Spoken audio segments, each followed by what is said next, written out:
How's it going, everyone? How are you doing? Welcome back to the channel. Today I'm going over my predictions for week 14 in the Premier League. We're going to be trying a little bit of a different format for this one, but regardless, I want you guys first of all to go down to the comments down below. Let me know your predictions for every single game this week, and while you're down there, hit that like and subscribe button. But let's get right into it with Crystal Palace versus Liverpool. In this one, I'm going with a 2-0 Liverpool win. Crystal Palace most recently had their 1-1 draw with West Ham. Liverpool had their 2-1 win over Spurs. In terms of the odds, it's plus 500 for the Crystal Palace win, plus 350 for the draw, minus 200 for the Liverpool win.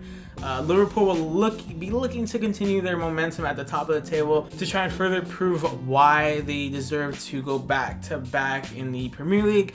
And I personally think this should be a win for Liverpool, but don't be surprised if Crystal Palace give Liverpool a run for their money. Like I said, I am rolling with a 2-0 Liverpool win in that one. I feel like this might be one of the easier games to call this week. Now moving on to Southampton versus Manchester City. Southampton most recently had their 1-1 draw with Arsenal. Manchester City had their 1-1 draw with West Brom. In terms of the odds, it's plus 550 for the Southampton win, plus 350 for the draw, minus 223 for the Manchester City win. Although City are coming off of a disappointing result, I do think they can and should come away with 3 points in this one. It will be interesting to see how Southampton approach this game, what they will do to try and stop City. They do enjoy a ton of possession versus Arsenal. They did enjoy a ton of possession versus Arsenal, but I doubt that City will allow them to do that. City loves holding the ball. What they do with it is a different story, but City love their possession, and I think this will come down to whether Southampton can frustrate City's offense and give themselves a chance to steal a couple goals in the process and walk away with some kind of result in this one. I do think Southampton can definitely walk away with a result. I think that they'll make this a pretty tight game regardless. I'm going with a 2-1 Manchester City win. However, I don't think it'll be a very comfortable win for them. That's why I'm going with a pretty tight scoreline there. Now moving on to Everton versus Arsenal. Everton most recently had their 2-0 win versus Leicester. Arsenal had their 1-1 draw with Southampton. And in terms of the odds, it's plus 130 for the Everton win, plus 240 for the draw, plus 200 for the Arsenal win. So Everton are the slight favorites in this one, and with Arsenal's form, yeah, Everton are definitely in line for a pretty big win here. I think that Everton are good value for at least a draw in this game. But with the talent Arsenal have, you really can't count them out completely. It's honestly surprising that with that talent, Arsenal are where they're at in the table and have performed the way they have this season. However, I do think that back-to-back big wins for Everton should give them the confidence boost they need to take down Arsenal, move away with a 2-1 win in that game. And moving on to Newcastle versus Fulham. Newcastle most recently had their big 5-2 loss to Leeds. Fulham had their 0-0 draw with Brighton, which had a little bit of help from VAR. In terms of the odds, plus 155 for Newcastle, plus 220 for the draw, plus 180 for the Fulham win. Despite Newcastle's big loss to Leeds, I wouldn't be surprised if they're able to walk away with all 3 points in this one. However, on the flip side, Fulham have hit a fairly decent run of form. Despite all the losses they've had, they've been able to keep games pretty tight in terms of at least the score line. They've been able to keep games pretty close. I don't know if Fulham will win this game. I'm not confident in saying that Fulham will win this game. However, I do think that they can pull out something and take advantage of a Newcastle who's been a bit of a roller coaster in terms of form recently. That's why I do think that Fulham can pull off the 1-1 draw versus Newcastle in this one. Moving on to Brighton versus Sheffield. Brighton most recently had their 0-0 draw with Fulham. Sheffield had their 3-2 loss to Manchester United. In terms of the odds, minus 143 for the Brighton win, plus 260 for the draw, plus 400 for the Sheffield win. And honestly, Sheffield, I don't see them really winning this game. In their last couple games, Sheffield just can't seem to stop scoring. And although they did relatively well against United early, they are incapable of really holding control in a game. Essentially, their goals don't translate to momentum for them. They tend to lose momentum, if anything, and they just really struggle to control games. They don't have to dominate games, but they really don't enjoy long spells of control in a game. And honestly, Brighton should be able to take advantage of this. I think they were better value for the win against Fulham. and will probably be coming to this game looking for 3 points. You know, they desperately need a win.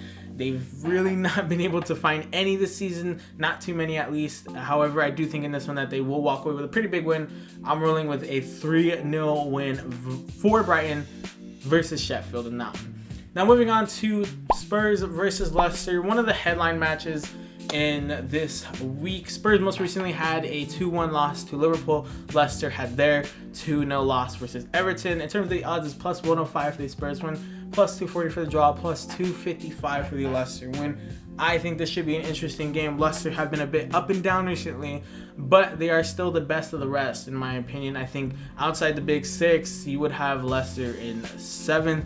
And we've seen what they're capable of. We know what they're capable of. They just haven't quite hit that level this season. However, they're still a team that you can't count out in any game that they play. However, I think Spurs defense will prove to be too much for Leicester in this one. I slightly agreed with Mourinho about, the stats not really reflecting how a game plays out. However, after seeing all the stuff about the stats and stuff regarding Liverpool versus Spurs, I did watch the game. I wasn't able to watch it when it was live, unfortunately, but I was able to go back and watch the replay. And I still don't think that Spurs really dominated the game. I think Liverpool, if I had to pick the better team, I think it was Liverpool. However, I will say I think Spurs had the more clear-cut chances that they probably should have scored. I would say they probably had 3 or 4. I'd say like 4 clear-cut chances. 3 of them they didn't score. So I do think Spurs did have the more clear-cut chances, but overall I'd probably still lean it towards Liverpool in that one.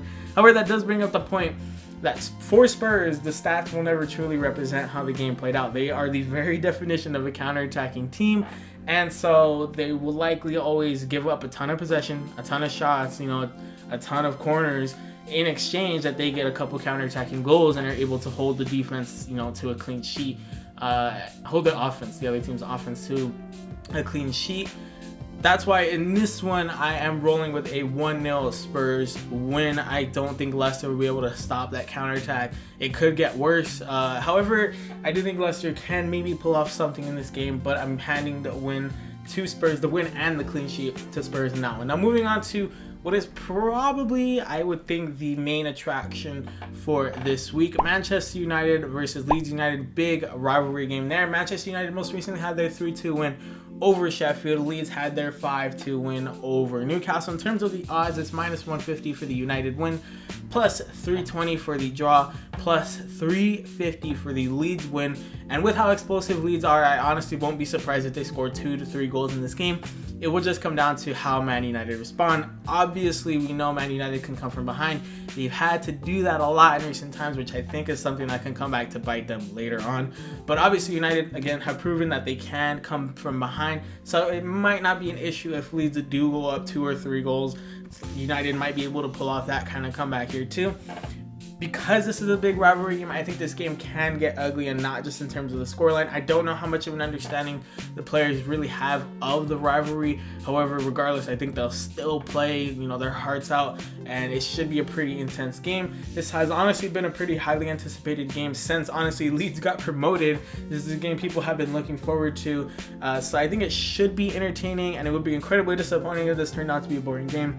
However, I do think that United should walk away with 3 points, but don't expect Leeds to be a pushover. I'm going with a 4-2 United win. Maybe it's 3-2 for a good chunk of it, but then United sneak one late to try to get that separation. But I do think United walk away with 3 points in that one. But don't be surprised if Leeds pull off some kind of upset. Don't be surprised.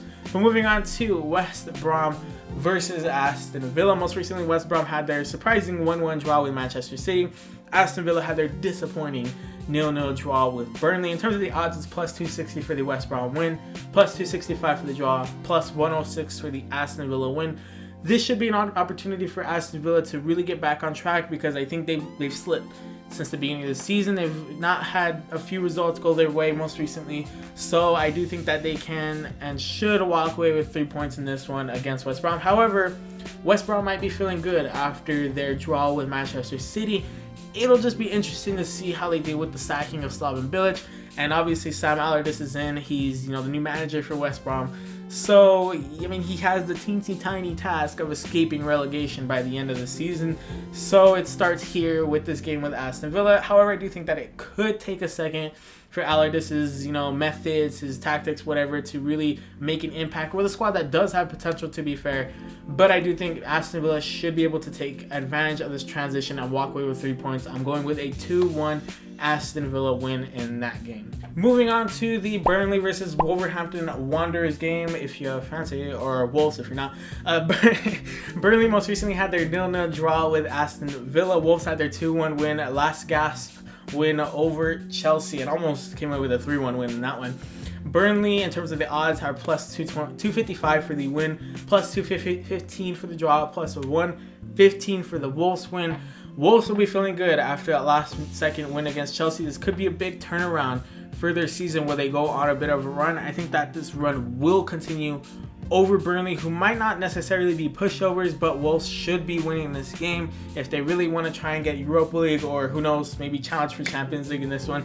I think they should be winning this game. This is honestly one of the easier games to call in my opinion, but with the sort of form Burnley is in, it may not be out of this world that they pull off a result and walk away with something from this game. But I'm handing a 3-1 win to Wolves versus Burnley in that one. Now, the final game of the week, Chelsea versus West Ham. Chelsea most recently, like I just said in the last one, had their 2-1 loss versus West Ham.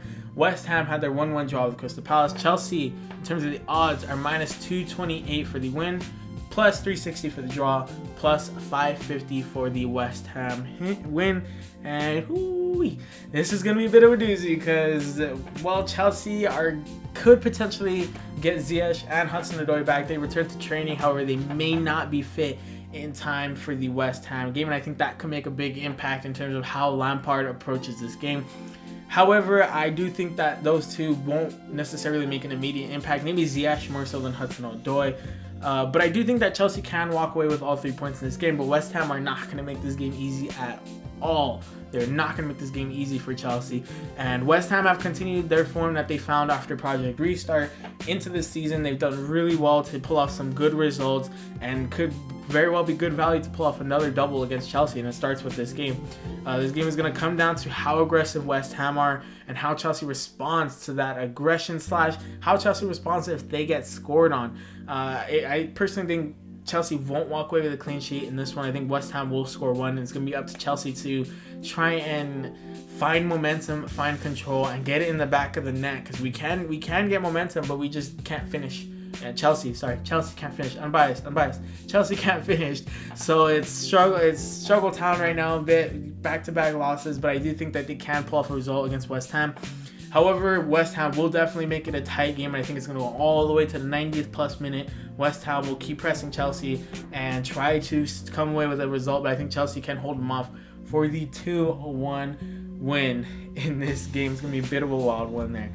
But like I mentioned at the beginning of the video, I want you guys to go down to the comments down below. Let me know your predictions for every single game this week, how you think all these games are going to turn out, and why you think they're going to turn out that way. But while you're down there, hit that like and subscribe button if you enjoyed the video. Check out the socials in the description. My Twitter is @BlueHermit1. My Instagram is @BlueHermit_. Please share the social with your friends, family. Everybody know. Let the people know Blue Hermit's where it's at, and I'll see you guys later.